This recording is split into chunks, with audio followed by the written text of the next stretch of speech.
Welcome to a short in-between episodes episode. The reason I'm releasing this now is there was a draft paper released recently titled The Fermi Paradox and the Aurora Effect, Exo-Civilization Settlement, Expansion, and Steady States. And it started getting discussed, and I had several requests to do a video explaining it, so I thought we'd go through it and then get into some of the pros and cons for the theory. Let's start with the title. If you're watching this episode, odds are you already know what the Fermi Paradox is, which is the apparent contradiction between how empty of life the universe appears to be and just how huge, ancient, and filled with potentially habitable planets it is. Or basically, where are all the alien civilizations? But the Aurora Effect is probably unfamiliar unless you've read Aurora by Kim Stanley Robinson, author of the Mars trilogy.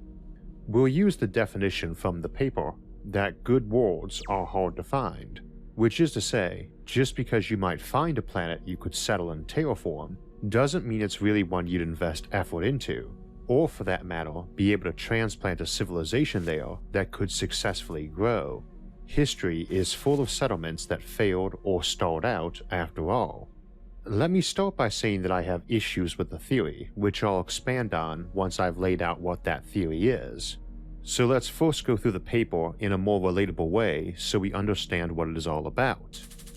If you assume that most systems don't have a place anyone wants to live or will thrive at, it really puts a dent in the classic expansion model for the galaxy.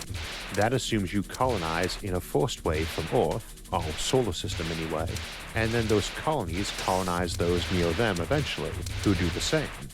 This is a very common approach for modeling galactic settlement timelines, and we often refer to it as percolation because you can then model it like a fluid going through some porous substance. How many worlds are viable for settlement, and how quickly those settlements grow to be willing and able to dispatch a daughter colony of their own, rinse and repeat. Models based on this are very sensitive to a number of variables, and can thus produce a wide range of galactic colonization timelines. For instance, if our colonists can and want to settle every star system, can travel at 1% of light speed, and we assume the typical colony begins with 10,000 people, doubles in numbers every 50 years like we did in the 20th century, and will colonize a new system when they get to 10 billion people, they need to double 20 times to go from 10,000 to 10 billion. And it will take them just a millennia after settlement to get to colonizing their own new systems. Just to keep the math easy, if they only travel at 1% light speed and only settle within 10 light years, it takes them another millennium to get a colony ship to all those systems in range. So basically your colonization wave percolates out at 10 light years per every 2,000 years. It means you colonize at 0.5% of light speed. You travel at 1% but spend half of your time stopped and growing in numbers. Galactic colonization, everything within 100,000 light years, would take 20 million years. That sounds like a long time, but to put that in perspective, a single rotation of our galaxy takes roughly 250 million years. So this 20 million year timeline means not much in our galaxy has changed. At the local level, a score of centuries won't rearrange the locations of neighboring stars much either, so we treat the galaxy as basically static. In other words, the stellar motion can be ignored for colonization. However, you can play with those numbers a lot, or even outright discard the model when using something like our garden or ship approach. If your ships can move at a modest fraction of light speed, say 10%, then most of the percolation time is growing your numbers on each new planet, and you can advance from each one a lot further for each step, since they can now hurl colonial ships much faster and further each time. You might make steps of 100 light years every 2 millennia, colonize at 5% light speed, and settle the whole galaxy in just 2 million years. You are also way less likely to stall out on any given front because you've got such a large range encompassing so many settled worlds that if some don't grow quick and send out colonies, many others are plugging that gap, like broadcasting lawn seeds. On the flip side of this, if you have to go slower, or if many worlds just aren't desirable for colonization, or if they grow much slower or tend to lose a desire for colonization and don't send out ships once they can, then you populate fall slower and might even stall out completely. If we were assuming it takes 100,000 years to grow enough to make each new jump, and it was 10 light years of jump, you're creeping outward from Earth at just a percent of light speed, and will need 1 billion years to colonize the galaxy, during which time you can basically discard the notion that humanity is even doing this, as your civilizations are diverging massively at each step, so that even your nearest neighbors or mother world are basically different species, and you might argue about who colonizes what, since there's not likely to be much team spirit even in your local expansion area. This is even more hindered if you can't expect to find a suitable candidate in 10 light years of you. If you can only make a successful colony around maybe 1 in 100 stars similar enough to our own, and only maybe 1 in 100 of those has a planet that's a desirable candidate for terraforming, you are only going to have a couple candidates within 100 light years of you, not the many thousands we normally assume when discussing this topic here on SFIA. If your ships aren't relativistic, and you're focused on terraforming planets, that's a real long voyage to ask folks to make for the honor of living on desolate wastelands for the many millennia it would take to terraform them properly. And it is the basic reasoning behind the classic sci-fi space opera of galactic empires with only a few million inhabited worlds. That colonization process is very slow and very hard and very disorganized, and can peter out as colonies fail, or just barely prosper and are not interested in repeating the Herculean task of colonizing again themselves. It also implies you might have dead colonies, ones that just failed and then went extinct, and timelines long enough that even if an older alien one did so on a world we came across, we might not even know they had. That's also a popular notion in sci-fi, that great civilizations arise and eventually end, leaving little or nothing behind in their wake when a new civilization evolves and sends out its sons and daughters to do as they did before us. On such timelines, you really can't treat the galaxy as a static place either. Not only might a civilization that once looked like a vaguely spherical blob have smeared itself across the galaxy as all the stars moved around, but they might actually be taking advantage of local stellar motion for colonization. If you are going the slow boat route of colonization, taking many centuries to prepare for missions that might not move much faster than our modern space probes, you might bypass nearer stars in favor of ones moving towards you. So the paper lists a number of parameters and assigns various values to them. Those values we need not consider. They weren't chosen out of a hat, but still are fairly arbitrary, even if reasonable guesses. And like Drake's equation, when you've got a lot of parameters, many of which you can't narrow down to even an order of magnitude, you can't draw many concrete conclusions from them. We are not going to walk through their math, though it is an interesting model. Some of those parameters are the fraction of systems that are settlable, the density of systems, which is not uniform. Some regions of space will be near wastelands, while others will be much closer and richer in worlds than our own region. We've also got probe or ship range, and velocity, as those both are major factors in not just how far and fast you can go, but how many candidate worlds you have access to, and if you're even willing to do it. Others include probe or ship build and launch times, lifetimes of the settlement, average stellar motion if you're going slow enough you need to factor that in, and many more. This includes the notion that if settlements are dying off, folks would have to resettle them to continue expanding. Now this gets back to the Fermi paradox more directly by reminding us of Michael Hart's Fact A in his original conjecture about the Fermi paradox, which is sometimes called the Fermi-Hart paradox because Hart is basically the guy who began the discussion of the Fermi paradox. Fact A is that there are no aliens currently on Earth. Obviously not everyone agrees with that, but it's the basis of discussion for the paradox, since there's obviously no paradox about where all the aliens are if the answer is out in a farm field crushing corn stalks to make modern art. I also usually don't like calling that a fact, as a lack of evidence to me is more of an assumption than a fact. I've never seen leprechauns, don't believe they exist, but I'm hesitant to say, fact, leprechauns are not on Earth. Whichever, it is the basic assumption of the Fermi paradox, along with the idea that while Earth and its life might be fairly special, it's probably not so special we wouldn't expect lots of other places where life can pop up and get a foothold and potentially be spawning other civilizations that might be interested in colonizing new worlds too. But there's a second half of that, because while it says there are no aliens currently on Earth, it also implies none in the past too. By fossils and genetics, we can rule out us being an alien colony that got abandoned. Unless it either happened a few billion years ago, since we can see a clear relation to other life on Earth and a common origin, or that they took more of a bioforming route and basically adapted themselves into our existing world very subtly. Which is possible, but tends to involve a lot of weird choices and hand waves to make much sense without ramming into the fossil record.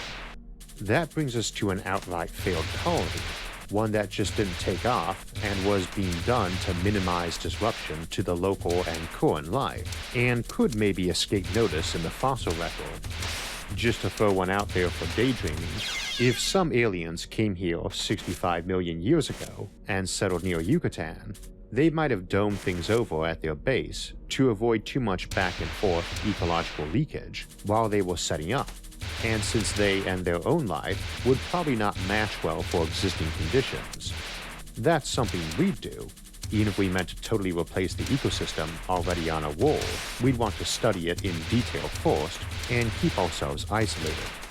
If after a few centuries things just weren't working out, we weren't growing much, and many of those born since were fond of the existing ecosystem and didn't want destroyed, I could see them abandoning the colony or setting the reactor to blow up and vaporize all the extraterrestrial life, leaving behind a big crater. This would effectively erase most of the evidence they were here, and time would do a good job removing the rest. This is an example of how you can decouple Halt's Fact A, no aliens here now, from no aliens here ever. So the paper argues there's an effective temporal horizon that would obscure our ability to see previous visitors or settlements. See the Cyclic Apocalypses episode, though, for why this normally won't tend to work for expecting time to erase signs of prior civilizations. Or, short form, bones aren't the only things that fossilize or otherwise leave a long-term remnant, and civilizations would tend to leave a ton of mysterious right angles in their geological records. The caveat here is you must have been a fairly large civilization to leave enough of those kind of footprints that we'd be likely to have some survive, and numerous enough we'd find them. So this is the basic notion. Civilizations arise probably not too often, don't find too much to colonize, take a very long time to do it, and often have local pockets grind to a halt or die off. When new civilizations arise, the time between these civilizations and their smaller scope means you could easily not even see them if they had a colony next door at some point, or maybe even on your own planet. We'll mostly bypass the paper's discussion of stellar motions because I think that overdoes things. If you are already assuming colonization so slow that each colonization front is incorporating the motion of stars and the galaxy not being static into their plans, I'd think you could just assume they will throw their hands up in the air and not colonize just because of the time needed. Whether you're doing it by slow-boat generation ships or probes that arrive and unpack and replicate and build a civilization, time remains a hurdle that many are not going to want to try jumping over, especially if that's such a long time that whatever is doing the colonization isn't going to even vaguely resemble what their mother system has mutated into or the original colonists who left. Hard to get dinosaurs to colonize the galaxy if they know it will be the humans who actually arrive, essentially. Alright, that brings us to the question, what's the flaw in the paper's reasoning? Channel regulars are probably raising an eyebrow with me at that good words are hard to find aspect, asking why you even care about finding good words, since we normally wouldn't even expect spacefaring civilizations to much care about planets. To quote my friend Fraser King, gravity wells are for suckers. You've just gone to all that effort to escape your own planet's gravity well. Why would you go set up shop on another one? So when we talk about colonizing other star systems, we usually emphasize that you start not by landing on a planet there, but by linking up to various resource-rich, low-gravity objects like asteroids and moons, build rotating habits there if you want or need gravity, and settle planets if you want to, but only after you've set up your basic space-based industry and infrastructure. Planets may or may not have their value and might end up very prized by civilizations as potential centaurs, but in their own right are no bottleneck to expansion. If we assume that approach, it pretty much ends the theory under discussion today right there. Interstellar colonization is mostly done by civilizations that back home already mostly don't live on planets, as they build and breed their way up to K2 civilization status. And while Earth-like planets might be highly valued, or not, most folks live in artificial habitats already. They've lived on one for the long trip to the new system, and ought to be happy enough in one at the destination, or even prefer those over spending centuries to terraform a planet.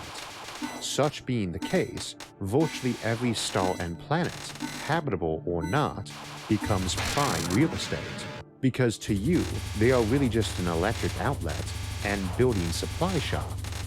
But even if those systems are more valued, as they may well be, you will tend to backfill as you go, same as settlers always claim the best spots first and fill in over time. So let's get into the meat of my objection.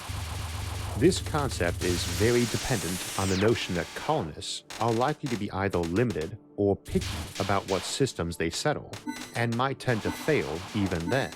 That's a perfectly reasonable assumption inside the usual space opera context of just settling Earth-like planets. But even ignoring the notion that we are likely to build most of the places we live in, not terraform them, we are not going to make our first colonized world around another star. We'd try for Mars or Venus first, and either we'd find out that's not practical, and either stay at home or go the artificial habitats route, or for a more cybernetic or digital existence, or we'd have gotten practice making places like Venus and Mars habitable, in which case, we already know how to do it, and if we can do that, then Earth-like gets very unimportant. Worlds of similar mass and temperature to Earth might not be too common, but if we widen the range to include wretched, miserable rocks like Mars and Venus, then odds are you won't ever have to look far for a star that's a good candidate. And you also have a couple planets whose inhabitants won't find them unappealing and can supply colonists.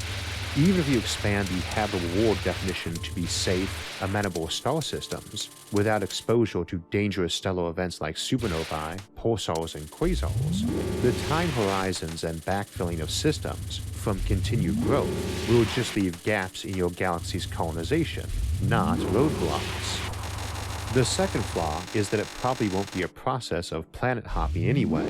Even if planets are preferable, especially to folks who live on them, a future population of this solar system is likely to mostly be people who weren't born on a planet and live inside a great big cylinder or on a computer chip, and neither of those cares much about either travel times or destination planets, just so long as the destination has free matter and energy to exploit. The former already live on a spaceship, since a rotating habitat is a spaceship, and the latter can literally just send copies of themselves. Remember, we all suffer from confirmation bias, the tendency to search for, interpret, favor, and recall information in a way that conforms one's pre-existing beliefs or hypotheses. We all currently live on a planet, so our bias is to naturally think that planets are good things to live on, and in the future, our descendants will continue with that trend. However, that's dangerous thinking, because if we asked a farmer a couple centuries back whether the majority of the world's population would live in cities in the future, they would have laughed at us. They would have rightly argued that the majority of folks live as farmers, and if everyone moved to towns or cities, there wouldn't be enough farmers to feed all the city dwellers. Now, we know from our history that the farmer was ultimately wrong. Mechanization and technology revolutionized farming, and today, the majority of folks now live in urban environments. We have to be careful not to apply the same confirmation bias to the notion that humanity will always want to live on planets too. By the time we're ready to aim for galactic colonization, we'll be a K2 civilization or moving toward that. Our solar system will be peppered with thousands or millions of space habitats, possibly far more, and the majority of humanity will not have set foot on a planet, let alone lived on one. They won't be wedded to the notion that planets need to be colonized any more than we are wedded to the notion that most of us need to be farmers. Another objection is just this general notion that civilizations can go extinct. They don't.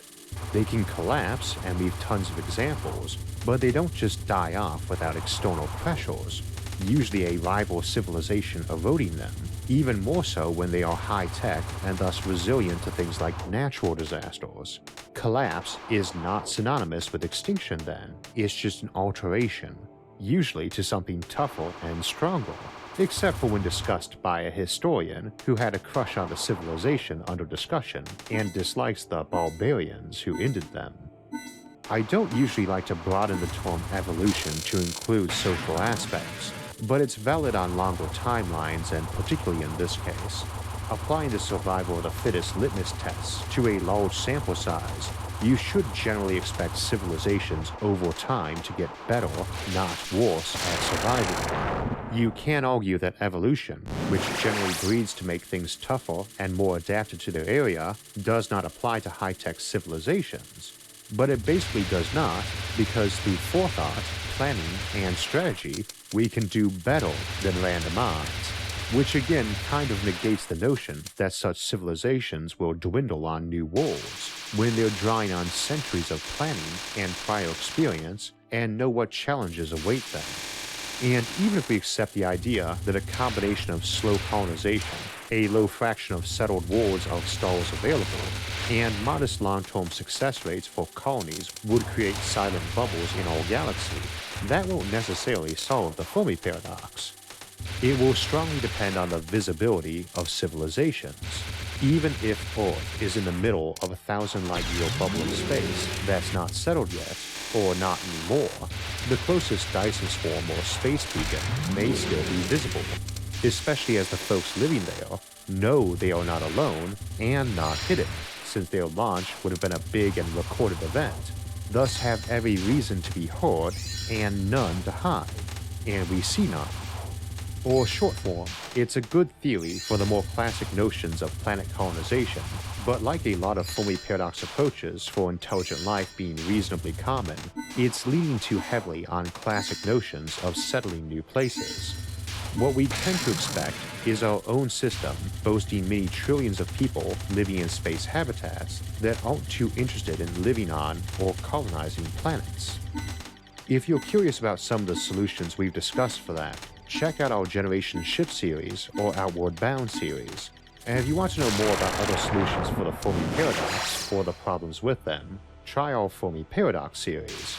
And of course, all of those, along with this paper, focus on the idea that while our technology will improve, it probably won't get a lot of neater advantages often seen in science fiction that tend to violate the speed of light or the laws of thermodynamics. This upcoming Thursday, we'll relax about that a bit and contemplate some of those more hypothetical technologies so advanced they are indistinguishable from magic, and what their implications would be for the civilizations that wield them in Cloak Tech. For alerts when that and other episodes come out, make sure to subscribe to the channel. And if you enjoyed this episode, hit the like button and share it with others. You can also support the channel on Patreon. Until next time, thanks for watching, and we'll see you Thursday.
People often talk about colonizing the galaxy, but today, we are going to ask just how far away humanity can stretch its reach.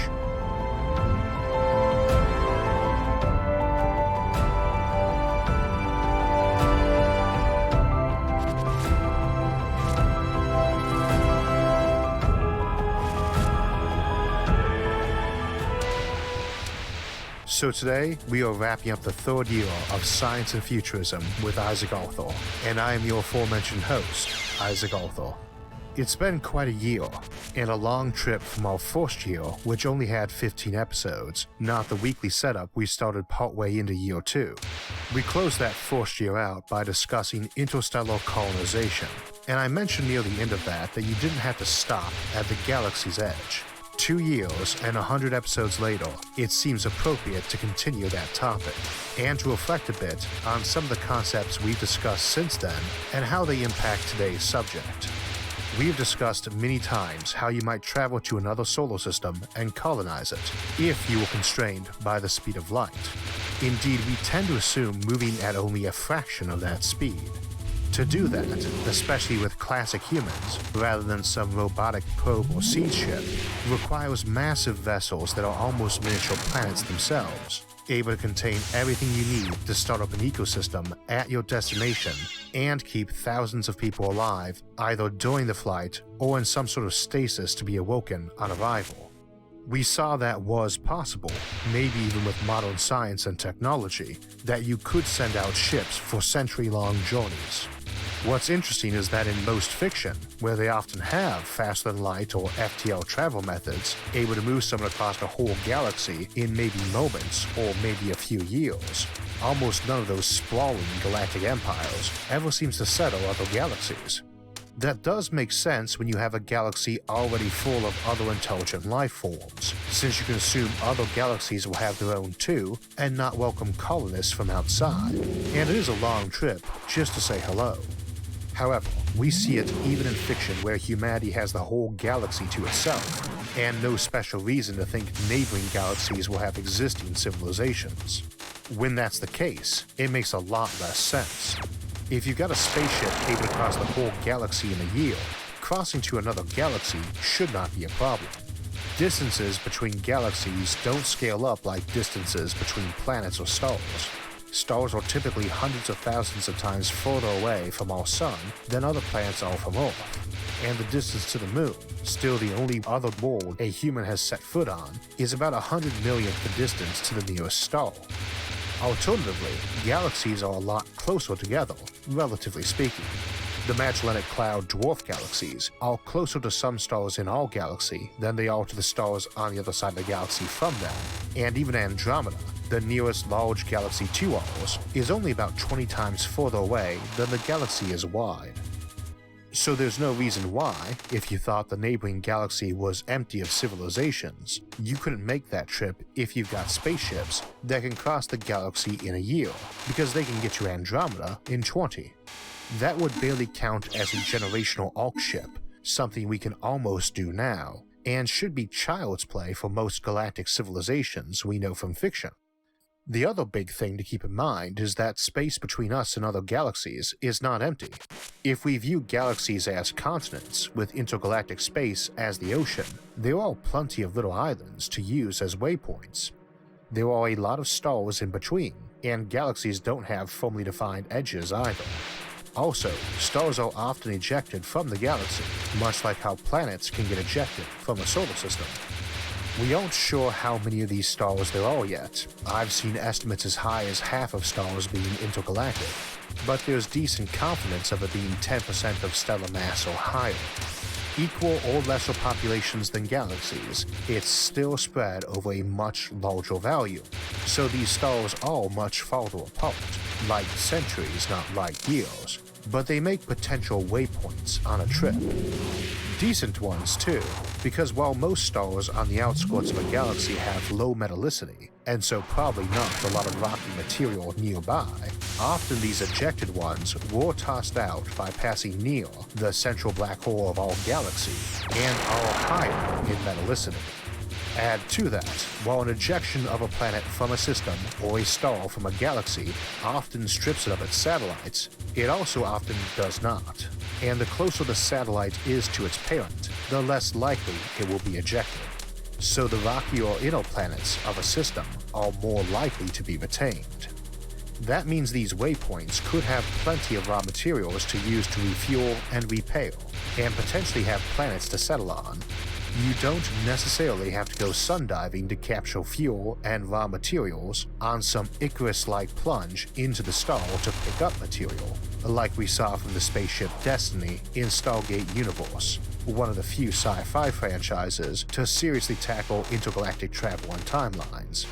You can do stuff like that too, as we've discussed in the Starlifting episode, and we'll look at more next week in Colonizing the Sun. Today we don't care about that though for 3 reasons. First, as mentioned, we have discussed before how it can be done if you need to. Second, odds are many of the stars will host planets, which you can mine more conventionally.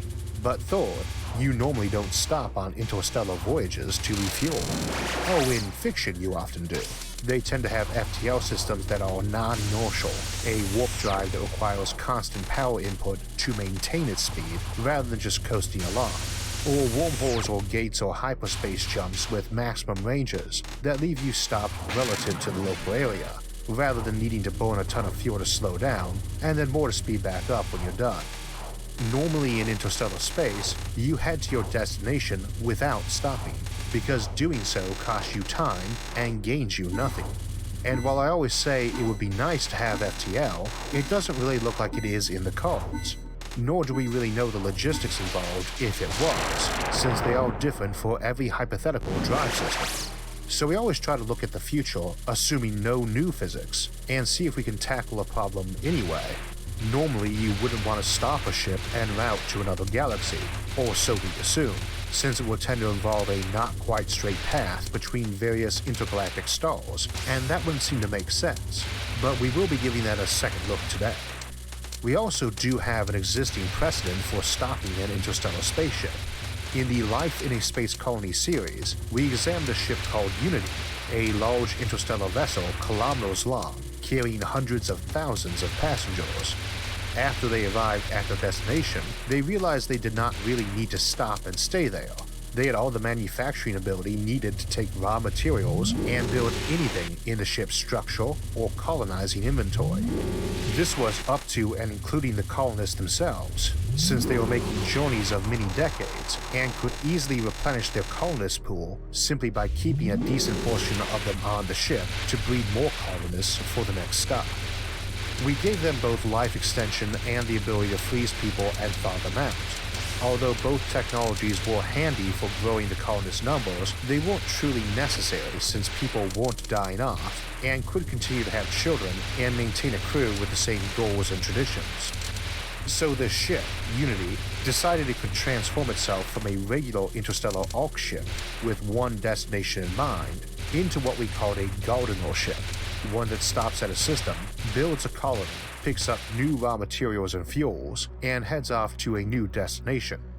During the flight, they would breed up their numbers again and work on turning all those raw materials into colonial gear or replacement parts and supplies for the ship. We ended up revisiting this crew in the episode Interstellar Travel Challenges to upgrade how fast they could go and talk about all the problems one can encounter moving through space that fast. We also visited them again in the Dead Aliens episode, but I consider that non-canon to their tale, which we'll pick up again today because it's handy to have a narrative framing device. So our gardener ship Unity has been slowly working its way out to the galactic rim, as have various sister ships, and indeed every so often the ship divides itself up like an amoeba. They can make every part the ship needs, so they can make a new twin ship and do upgrades as new science comes in from home. However, we will still limit them to the 20% of light speed we gave them in our last visit. We will also ignore that the ship, which first went to Tau Ceti, then Epsilon Eridani, was headed in the wrong direction for Andromeda, so they've kind of corkscrewed around. Handily, Andromeda is in the direction of the region of the galactic edge closest to us, so we don't have to cross the whole galaxy to get there. It's not quite the fastest route to the galactic edge, which would lie more in the direction of Orion, and we need to head more toward Perseus to aim for Andromeda. But it's fairly close and a lot better than crossing the whole galactic disk. That's also true of both Magellanic Clouds. We are closer to them than most of the galaxy is. That's worth mentioning because intergalactic is a bit relative. Andromeda is the nearest big galaxy to us, but the Magellanic Clouds aren't much further from us than the furthest parts of this galaxy, and they are no longer the closest known dwarf galaxies. The Sagittarius dwarf spheroidal galaxy is considerably closer, just 70,000 light-years from Earth. And the Canis Major dwarf galaxy, whose status as a galaxy is still debated, is only 25,000 light-years away. In all four cases, colonizing them is not really any harder than colonizing the more distant parts of our own galaxy, and there are plenty of stars in between to use as waypoints. I will be ignoring them today though, beyond pointing out that they would tend to be settled along with the rest of the galaxy, though in many cases you will need to cross some areas fairly devoid of stars and pick your path accordingly. But it also means our ship Unity has arrived at the galactic rim a long time later. On the path they took, it would be at least 30,000 light-years, and they've only been going 20% of light speed, not to mention stopping for at least a few years, once or twice a century to set up a colony. So we last saw them sometime around the 26th century AD, centuries ahead of us in the 24th century, but it is now closer to the 2100th century. They are 50 times further ahead in history than the pyramid builders are back in history. They are parked at a last lonely star near the galactic rim, the Terminus system, and the captain is deciding if they dare jump farther off and head for Andromeda, or abandon the mission, finally stay at a planet unlike the many hundreds she's colonized and left behind. Truth be told, she's been planning this for millennia, captain of one of humanity's first interstellar colony ships, even if it's been rebuilt and subdivided dozens of times. They could turn around. They could get back to Earth a good deal faster with the laser highways between stars many worlds have been creating as they got bigger. They could settle here or turn perpendicular and help colonize the galactic rim. Indeed, they could do all of the above, spending decades to build new ships, one to head off in each direction of the rim, one to head off to Earth for those wanting to see home again, and one to head off to Andromeda. The science officer points this out, and that they probably want a much bigger ship or fleet of ships to do the job. He also points out that individuals don't actually have to choose. It's the year 200,000 AD. None from the original crew are entirely human anymore, and copying their minds onto some clone bodies or androids isn't too hard. They've done that before for a crew member or colonist who wanted to travel on, but also wanted to settle down. Folks who had a spouse or kids who wanted to stay, and they couldn't decide if they wanted to stay or go, so they did both, making a copy of themselves. Or when the ship subdivided, building a twin to head off at a different angle to colonize other systems. They have some crew members who have done that many times, same as they have others who sleep most of the journey. This is the original ship, for a given value of original, that headed out from Earth 200,000 years ago, and the original captain, for a given value of original, who piloted it out, and the original science officer, for a given value of original, who has been nitpicking her plans since Unity was on the drawing board. But the ship can't make the journey on its own, so the science officer says. This ship is immense, bigger than when it left Earth, and you could have crammed a major metropolis into that one. But to do this right, they are going to want a whole fleet, and they need to build that here at Terminus. Now we say Terminus is the last star at this edge of the galaxy, but that's not entirely true. It's actually an extragalactic system sent on its way many millions of years ago, and just now getting out of the galaxy. In fact, with a little bit of nudging, it could be aimed to reach Andromeda. They could colonize it and just wait.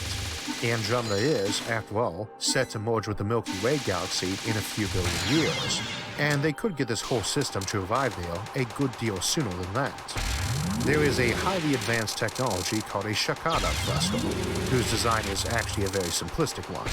It calls for trillions of cheap mirrors to be placed around a star so that they can bounce all its light in one direction, providing thrust and allowing you to turn a whole solar system into an interstellar spaceship.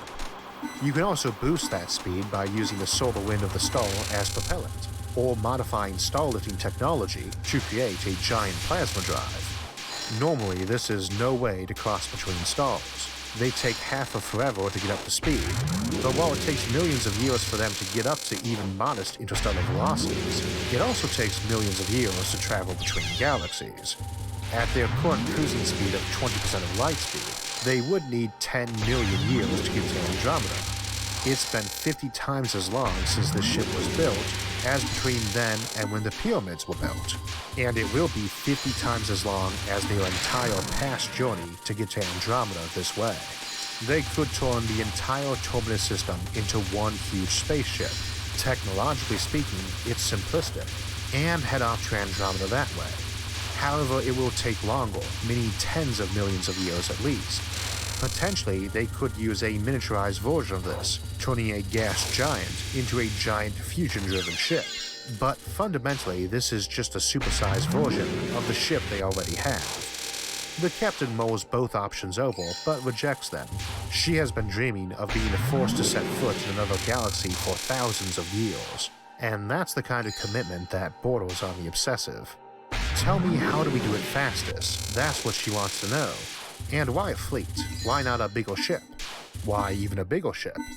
The science officer says he's very dubious, even with all their technology that can fabricate any part they need to replace, of being able to cruise the entire intergalactic void for 10 million years without breaking down. That's not why he wants other ships though, not as spares. He wants to make stops along the way, and using astronomical data gathered from some of their colonies a few light centuries back, which are now civilizations a couple thousand years old with lots of giant telescopes, they found a modestly straight path with stars never more than 1,000 light years apart. The captain stops him though, and asks why not a straight path. Instead of using Terminus as a giant spaceship with all those mirrors, why not use a variant of that? Turn it into a giant laser to push the ship to near light speed, so they can make the journey in a fifth of the time. He shakes his head at that. That's part of the idea in truth, but too simplistic. Even at that speed, it's a 2 million year journey, and even if they hug the speed of light to get time dilation, so less time passes for them and the ship, and even with the intergalactic void being far thinner so they get less drag and collisions to damage or slow the ship, going that long with no resupply is a dubious proposition. But more to the point, they can't slow down when they arrive. The ship's defense officer objects to that. If collisions slow the ship, why not let space drag slow them down? When they approach the galaxy, they can expand out a thin sail to get smacked into and slow the ship. Even a magnetic field that will deflect ionized particles off and exchange momentum with them. The faster you're going, the more each particle slows you, so once you get down to a modest speed, you can use the ship's regular engine to finish slowing down. The science officer agrees it is viable, but not ideal.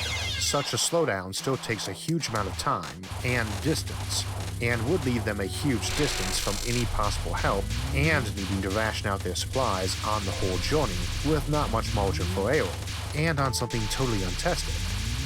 It could work. They could build a massive laser array and use it like a giant cannon to hurl themselves out of the galaxy at near light speed, then slow down by using the local interstellar medium to break them to more normal speeds. But he hasn't lived 200,000 years by throwing dice, and he doesn't want to leave it so people have to do the same thing in the future. The science officer wants to build a big intergalactic bridge using the laser highway system, and he wants to colonize each star system along the way.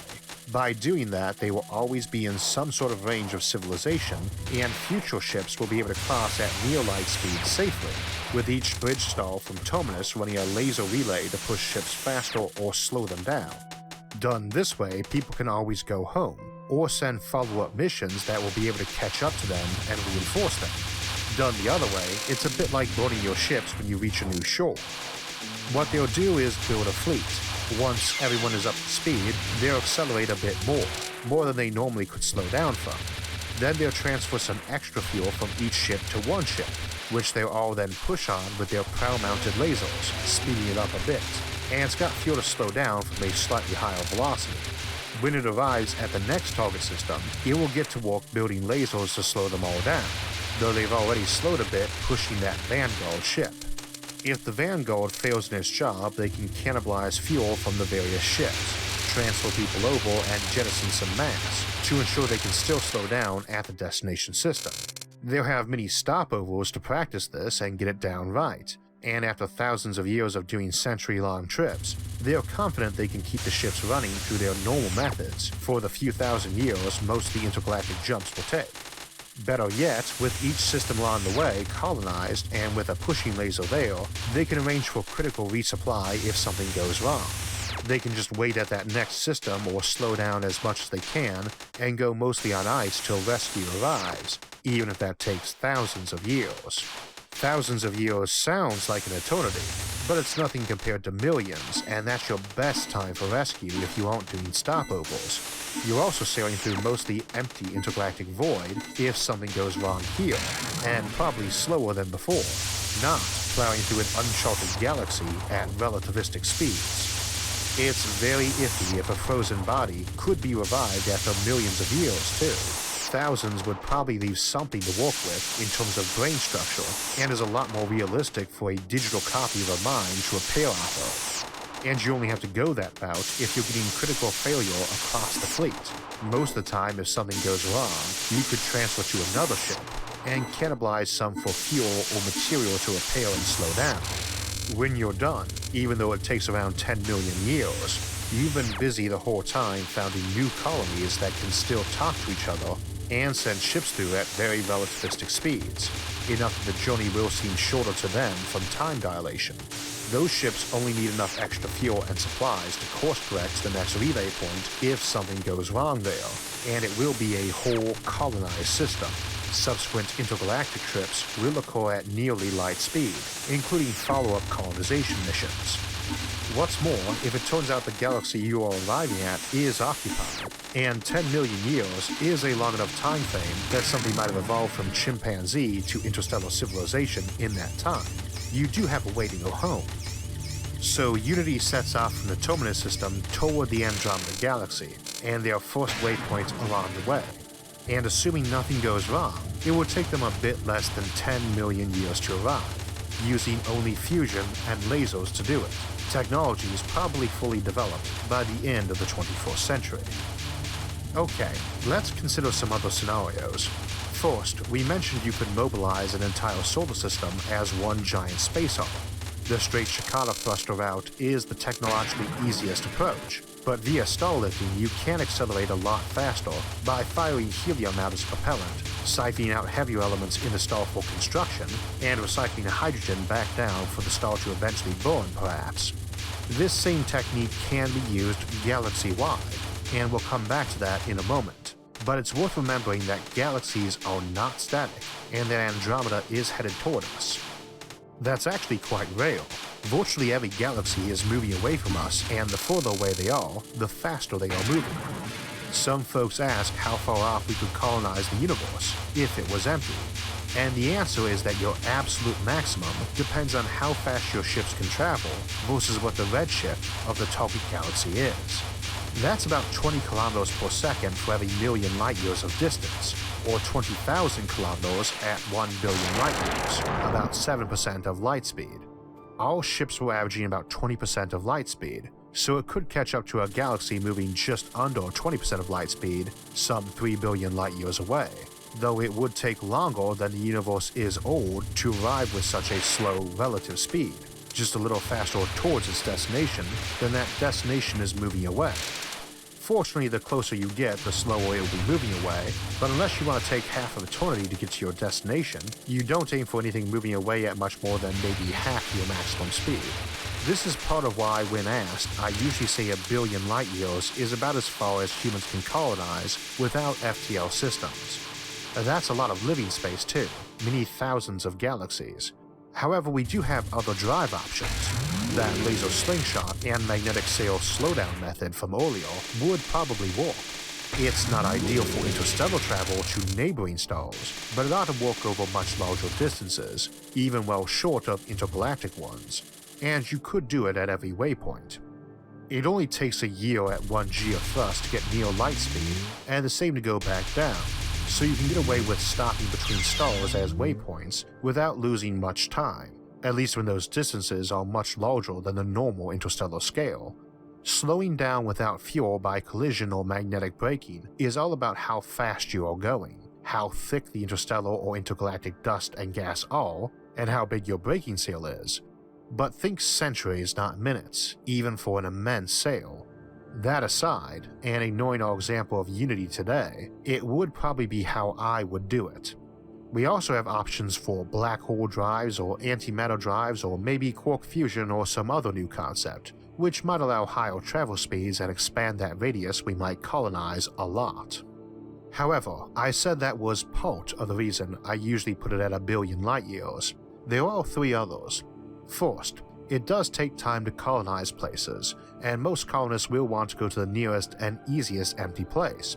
So even if you've got ships that could make speed to get to someplace 4 billion light years away, and do it fast enough to arrive before it ran out of stars to colonize, you'd presumably want to stop along the way. Second, if you aim to the edge of your speed, you could arrive when there are no stars left. But more importantly, if you're arriving somewhere 2 billion years from now, I'd find it very hard to believe that you'd be arriving at an unoccupied place. The older the universe gets, the more likely life is to develop and get technology. Worlds that already have life have more time to evolve. Most stars live a lot longer than ours does, and the metallicity of new stars rises, meaning more rocky planets in general. I'm on the extreme skeptic end in terms of the Fermi paradox, in that I doubt any civilizations have arisen within 1 billion light years of us. See the Dyson Dilemma 2.0 episode, or various Fermi paradox episodes for explanations of that reasoning, but I'd have a very hard time believing you could arrive at a galaxy 3 billion years away from us, and maybe 10 billion years ahead in time, and find it was still absent of intelligent life. Third, the universe is expanding, and only a handful of galaxies are near enough to us to stick with us as that happens. However, just as you can move a star, you can move a galaxy. You just build those Shikata thrusters around every star and let gravity track to it with you. And most of the galaxies within 1 billion light years of us, all going slow enough you could slow them down this way to stay bound to us. If you can't, then any of those colonies are destined to be forever gone. You won't ever be able to talk to them again at some point. Of course, you might not care, and anyone sent on billion-year-long quests are going to have more time to get diverged from you than humans have with oak trees, though that problem already exists at the interstellar level and is probably beyond manageable even at the galactic scale already. That's why we discussed alternatives like the light-year-wide Birch planets from the Mega Earths episode. Don't overlook that option though. As huge as a galaxy is, and as long as billions of years is, you can move one. There's no tricky physics involved. It's just an application of brute force on a galactic level, astronomical timelines and energy needs, but you have both. We have no idea where the closest civilization to us is. Might be within a few hundred light years, might be none in the whole observable universe. And with all the time it takes light to reach us, and for our ships to arrive there, especially in intergalactic terms, what we can see now doesn't necessarily mean much compared to when you arrive. A galaxy 1 billion light years away might be absent technological civilizations 8 billion years ago when that light left, but would it still be a few billion years from now when you arrive? We can't know. But for my part, an unused and dead solar system is one we should always claim if there's nobody around there or nearby asserting their own claim. And I would expect an alien civilization to do the same, not because they or we are aggressive and hostile, but because a random space rock around a lifeless star just has less inherent value than a tree, or a cat, or a dog, or a person, or even an inanimate statue someone has carved. And while some might claim otherwise, every breath they take puts the lie to that claim that they think their life is no more valuable. I don't know many people who say otherwise, and I don't believe the few who do genuinely believe that. So when someone asks why colonize other places, be it other planets or other stars or even other galaxies, I always feel it's the wrong question. Not why would you, if you could, but why wouldn't you? I don't know if humanity is destined to colonize other galaxies. I'd never support doing so if somebody else already lived there. But should it turn out that intelligent life is that rare, I think we should. And as we've seen today, it is on the table, even if we never figure out how to make warp drives or wormholes. As we head into 2018, 2 generations after we last set foot on the moon, I think it does help to remember that the sky is not the limit, and that we have potential new frontiers for billions of years to come. And we are going to keep on exploring them next year. Until next time, thanks for watching, and have a great year.